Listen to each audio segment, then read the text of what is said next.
내가 좋아하고 잘하는 거 찾기. 두 번째로 작은 성공하기. 세 번째로 남과 비교. 비교하지 않기입니다. 낮은 자존감은 계속 브레이크를 밟으며 운전하는 것과 같다. 이 내용은 성공의 법칙의 저자 맥스웰 몰츠의 명언인데요. 요즘 참 과학기술이 발달하면서 내 자존감을 떨어뜨리는 일들이 빈번하게 일어나는 것 같아요. 우리 생활에서 뗄래야 뗄 수 없는 SNS만 봐도 그렇습니다. 그중 인스타그램을 빼놓을 수 없는데요. 휘황찬란하게 걸친 명품들, 하차감 장난 아닐 것 같은 스포츠카, 한강뷰 아파트에서 아메리카노 한 잔 컷. 내 인생은 시궁창 같은데 인스타 사람들을 보면 다들 어쩜 그리 행복해 보일까요? 그렇게 우리의 자존감은 점점 더 낮아져 갑니다. 아주 유명한 말 있죠. 한때 맨체스터 유나이티드 감독이었던 허거슨이 했던 말, SNS는 인생의 낭비다. 이 말을 듣고 정말 팩트다 라고 생각했던 기억이 나네요. 그래서 오늘은 이렇게 낮아진 자존감을 급속도로 올릴 수 있는 꿀팁 3가지를 알려드릴게요. 수많은 성공 자기계발서에도 나왔던 내용인데 직접 제가 적용을 해보니까 멘탈이 꽤나 단단해졌습니다. 그 중에 가장 먼저 첫 번째로 내가 좋아하고 잘하는 것을 찾아야 돼요. 학교 다닐 때 진짜 제가 부러웠던 게 본인 꿈과 목표가 있던 친구들이었거든요.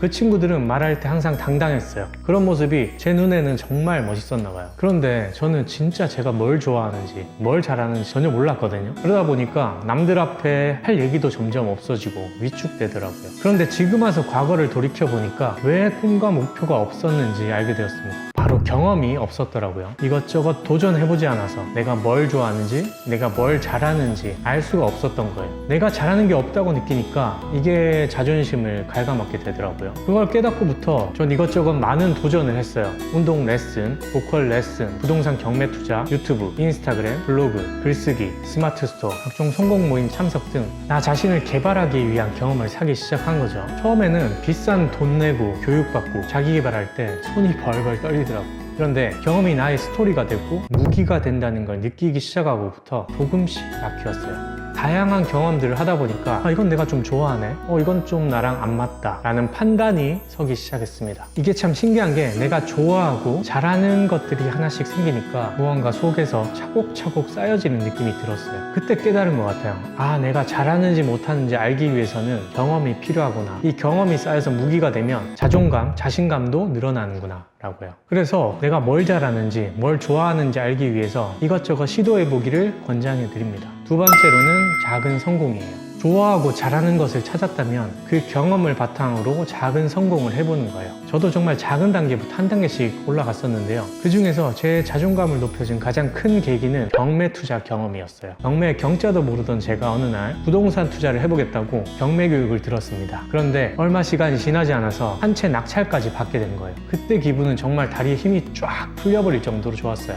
작은 덩치의 부동산이었지만 낙찰받고 월세까지 받는 한 사이클을 돌려보니까 나도 할 수 있는 사람이다. 나 대단한데? 라는 마음이 들더라고요. 한번 그렇게 작은 성공을 맛보니까 계속해서 뭔가 도전하고 싶은 느낌? 작은 성공 경험 때 뿜어져 나왔던 도파민을 또 계속 느끼고 싶은 거죠. 그렇게 안전지대에서 머물고 싶어 했던 제가 조금씩 행동을 하기 시작했습니다. 그런데 여기서 이런 의문을 제기하는 분들도 계실 거예요. 작은 경험치고 너무 시도하기 어려운 거 아니야? 그런데 이 작은 성공이라는 게 꼭 수익을 낸다든지 큰 성과가 필요한 게 아니더라고요.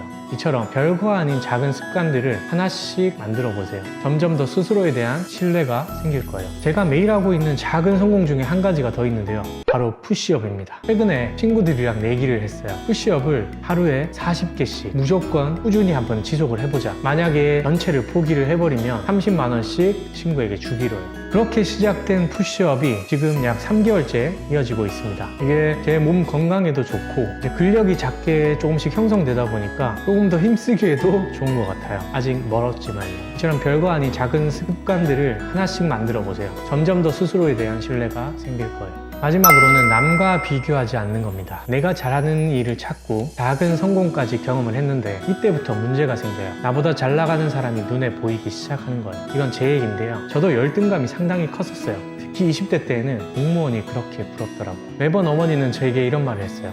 몸도 힘든데 공무원 준비해보는 거 어떻겠어? 안 그래도 저에 대한 확신이 없던 때라 그 말을 들으면 자존심이 너무 상하더라고요. 그때 당시만 해도 공무원 하면 남들 눈에 보기 좋고 정년이 보장돼 있어서 상당히 안정적이고 하니까 속으론 부러웠었거든요. 그런데 공부는 힘들 것 같고 시간 투자하기도 뭔가 부담스럽고 혼자 힘들어했던 기억이 납니다.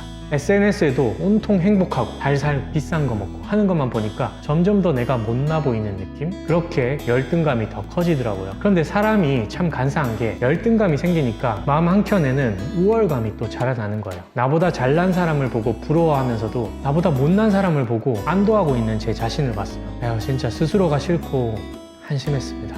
맥스웰 몰츠 성공의 법칙이라는 책에서는 또 이런 말이 나와요. 열등감과 우월감은 동전의 양면과도 같다. 해결책은 그 동전 자체가 가짜라는 사실을 깨닫는 것이다. 진실은 이것이다. 우리는 열등하지 않다. 우리는 우월하지도 않다. 우리는 그저 자기 자신일 뿐이다. 위의 말처럼 우리는 남과의 비교를 멈춰야 합니다. 그럼 남과의 비교를 어떻게 멈추나요? 라고 반문할 수 있어요. 일단 비교할 수 있는 환경부터 좀 없애보세요. 열등감의 주범, SNS부터 끊는 겁니다. 그리고 자기 자신의 가치에 집중할 필요가 있어요. 나는 절대 다른 사람이 될 수 없고 다른 사람 또한 내가 될 수 없다라는 말처럼 내적 성장을 통해서 나만의 색깔을 진하게 만드는 데 초점을 맞추세요. 저 또한 요즘 남과의 비교를 최대한 자제하고 있어요. 쟤는 저렇게 빠르게 성장했는데 나는 이 모양이지? 이렇게 생각한 적도 많았는데요. 각자만의 속도가 있더라고요. 그리고 그 속도보다 중요한 것이 바로 방향인 걸 깨달았습니다. 그래서 저는 방향만 확실히 잡아둔 뒤 저만의 속도대로 한 걸음씩 나아가는 중입니다.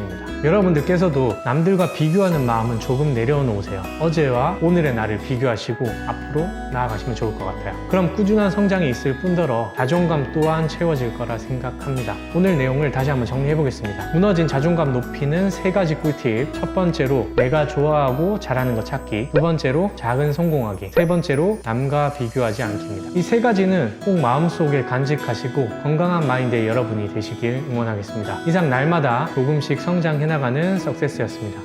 감사합니다.